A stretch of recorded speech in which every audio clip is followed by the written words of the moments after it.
ایک شیر کے بچے کا سفر لے لیں, ایک سی لائن کو دیکھ لیں, آپ ایک مگرمچھ کو دیکھ لیں, آپ ایک خرگوش کو لے لیں, آپ اس کائنات میں کسی پودے کو لے لیں, درخت کو لے لیں, کسی مولیکیول کا لے لیں, اس کا سفر بہت مشکل ہے. اصل ایکسلنس جو معاشرے کی ہے وہ 35+ پہ, اور اس سے پہلے تمہارا ایک بہت سخت امتحان لے گی یہ کائنات.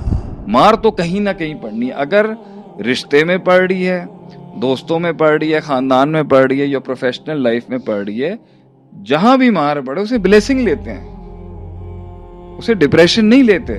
تو اسپاؤس سلیکشن کے اندر یہ فینٹیسی اور آئیڈیلزم اور یہ بالی ووڈ اور ہالی ووڈ کی لو سٹوری سے تھوڑی آ رہی. آپ نے تو اپنے مزاج, ایٹیٹیوڈ اور اپنی سوچ اور اپنے باپ کی تربیت اور ماحول جس میں آپ پلے اور جو ویژن آپ نے دیکھا اس کے تحت نکاح کیا جاتا ہے. یعنی ہم نے پورے معاشرے کو بالی ووڈ دکھا دیا کہ ایسا ہوتا ہے سب کچھ, اور اس کے بعد اگر یہ نہ ہو تو اڈیپٹیبلٹی کے لیے ایک اور نقطہ بھی میں یہاں پہ ایڈ آن کرنا چاہوں گا. لائف پہ ہر کمال میچورٹی پہ پہنچنے تک بہت تکلیف سے گزرنا پڑتا ہے کسی بھی کریشن آف اللہ کو. ایک شیر کے بچے کا سفر لے لیں, ایک سی لائن کو دیکھ لیں, آپ ایک مگرمچھ کو دیکھ لیں, آپ ایک خرگوش کو لے لیں, آپ اس کائنات میں کسی پودے کو لے لیں, درخت کو لے لیں, کسی مولیکیول کا لے لیں, اس کا سفر بہت مشکل ہے کہ وہ اپنی جینوئن ایکسیلنس کے اوپر الٹیمیٹلی شائن کر رہا ہو, چمک رہا ہو وہاں پہ. کچھ لوگ بہت کاسٹ افیکٹو کم نقصان کے تحت پہنچتے ہیں یہاں پر, اور کچھ لوگ بہت بربادی کر کے پہنچتے ہیں, اور کچھ پہنچ ہی نہیں پاتے, مر جاتے ہیں اور عدم میں چلے جاتے ہیں. ہماری بیسک تربیت میں ہمارے بچوں کو یہ کیوں نہیں سکھایا جا رہا, ہمارے یوتھ کو بھی, کہ تمہارا ابھی کمال ہے نہیں, آنا ہے. اوکے.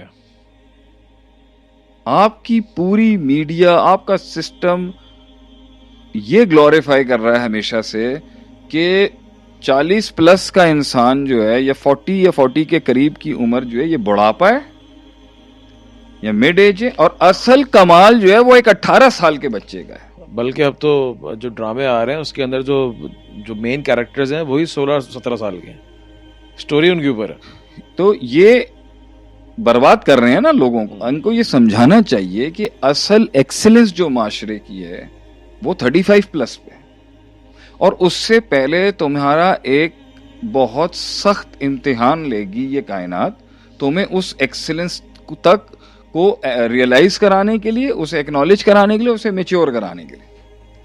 تو ہمارے لوگ یہ کیوں نہیں سوچ کے میدان عمل میں آتے, جو ڈپریشن کے مریض ہو جاتے ہیں, کہ بھائی کہیں نہ کہیں کھال تو اترنی ہے میری.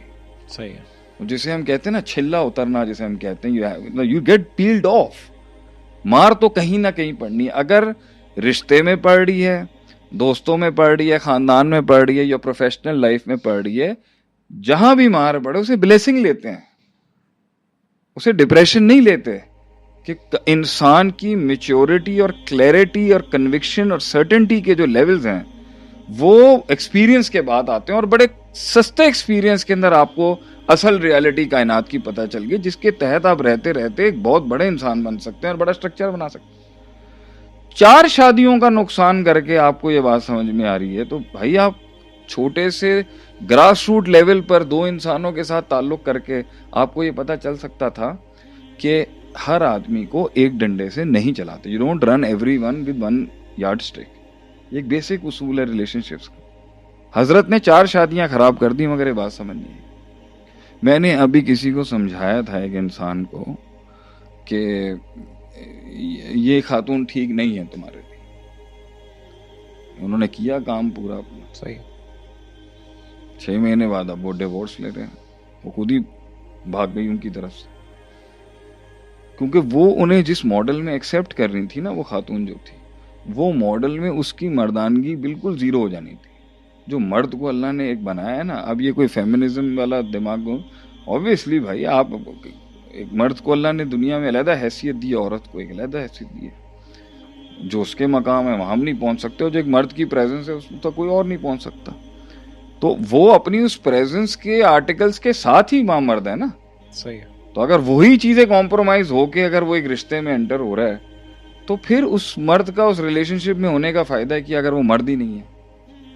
سمجھ رہے ہیں ٹھیک ہے. آپ؟ تو میں نے اس کو بول دیا تھا کہ یہ نہیں چلے گا معاملہ اس کے ساتھ تمہارا, یہ تمہاری اس آرٹیکل کو کمپرومائز کرا کے ہی اپنا کمفرٹ زون کریٹ کرے. نہیں مانی اس نے میری, وہی وہ اینڈ کے اندر وہ آخر میں کمپرومائز بھی نہیں کر سکتا. نہیں, اس نے بولا پہلے اس نے بولا مجھے شادی کے اندر نا فلفلمنٹ نہیں ہے میرے. تو میں نے اس کو بولا تم تھوڑا سا یہ والا آرٹیکل ریکلیم کر دو. ریکلیم کرو. اس نے کلیم کیا, وہ بھاگ گئی اسے چھوڑ کے. تو یہ بڑی ضرورت ہوتی ہے تربیت میں, اسپاؤس کیسے سلیکٹ کرتے ہیں.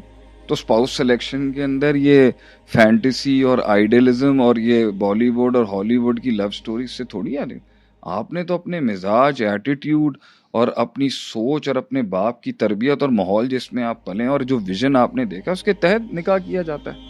صحیح ہے کہ بھائی یہ انسان میرا وہاں تک ساتھ دے گا نا. میرا تو سفر آج سے لگ رہا ہے کہ لیکن اس چیز کے لیے تو کافی یہ تو ڈیٹیل بات ہے نا, یہ اس کے لیے بڑی انسائٹس چاہیے آپ کو. شریعت تو کہتی ہے ایک نظر دیکھ لو, تو ایک نظر دیکھنے سے یہ ساری چیزیں نا بچ چلیں گی. تو اس کا مطلب ہے ایک نظر دیکھ لو جب کہا تھا اس وقت تو شریعت کے پورے آرٹیکل اسٹیبلش تھے نا اس دور میں. تو ایک نظر دیکھنے کے اندر ضرورت نہیں تھی 10 نظر دیکھنے کی, کیونکہ سامنے والے کا ویژن کیا ہے, کتنا کمپرومائز. وہ سوسائٹی پوری جو تھی نا وہ سوسائٹی ویژن پہ کھڑی ہوئی تھی. اب کیا کریں, اس وقت تو سوسائٹی کے اندر تربیت کی ضرورت نہیں تھی. آپ صلی اللہ علیہ وسلم کر چکے ہوئے تھے سارا کام. سوسائٹی آٹومیٹکلی ان فنکشنز پہ کام کر رہی تھی کہ کیریکٹر بڑا ہوتا ہے, پیسے بڑے نہیں ہوتے. صحیح ہے. ساتھ بڑا ہوتا ہے, نبھا بڑا ہوتا ہے, گھروں کے چھتوں کے سائز نہیں دیکھے جاتے. یہ کیریکٹر, یہ چیزیں اسٹیبلش تھیں. اس کے اندر اگر پھر کہتے تھے محبت اور الفت بڑھانے کے لیے آپ دیکھ لیں اس کو, تو اس کا مطلب یہ تھوڑی تھا کہ ان کو یہ مسئلہ تھا کہ یہ اخلاق کے اندر اپنی بیسکس کے اندر ہی کمزور ہے. تو اس پہ کیونکہ آپ صلی اللہ علیہ وسلم یہ حدیثیں سنا رہے تھے نا کہ جس وہ ایک عورت وہ ہے جو نماز روزہ کم کرتی ہے مگر اخلاق میں اچھی ہے, اپنے پڑوسیوں کے حقوق اچھے رکھتی ہے وغیرہ, وہ ہیا فی الجنہ بنسبت کے اس خاتون کے جو اپنا نماز روزہ سارا اچھا کرتی ہے مگر منہ زبان اخلاق کے لحاظ سے بہت اس کے معاملات ہیں. ہیا فی النار آپ نے کہا. تو یہ معاشرے کی ٹریننگ اتنی اچھی تھی کہ گڈنس خود ہی ایکچولائز ہو کے ریکگنائز ہو جاتی تھی. بس آپ نے جو ایک ایموشنل اسپریچول اینڈ اور ایک پرسنل اینڈ سے جو پسند ہوتی ہے اس کا شریعت نے لحاظ کیا کہ دیکھو اپنے اسپاؤس کو, تمہارے دل کی تمناؤں کا بھی خیال رکھا جائے گا. لیکن ایک بیسک کام ایک انسان پر ہو رہا تھا اس پہ. آج کے معاشرے میں نہ معاشرے نے بیسک کام کیا ہوا ہے, نہ تعلیمی اداروں نے بیسک کام کیا ہوا ہے, نہ میڈیا نے بیسک کام کیا ہوا ہے, اور اس کے بعد آپ دیکھ رہے ہیں. تو بھاجن یہ صرف دیکھنے کی حد تک نہیں رہے گا, اس میں ایک پوری باقاعدہ انویسٹیگیشن ہوتی ہے جس کے تحت ہم ڈیسائیڈ کرتے ہیں کہ یہ جوڑا چل سکے گا نہیں چل سکے گا.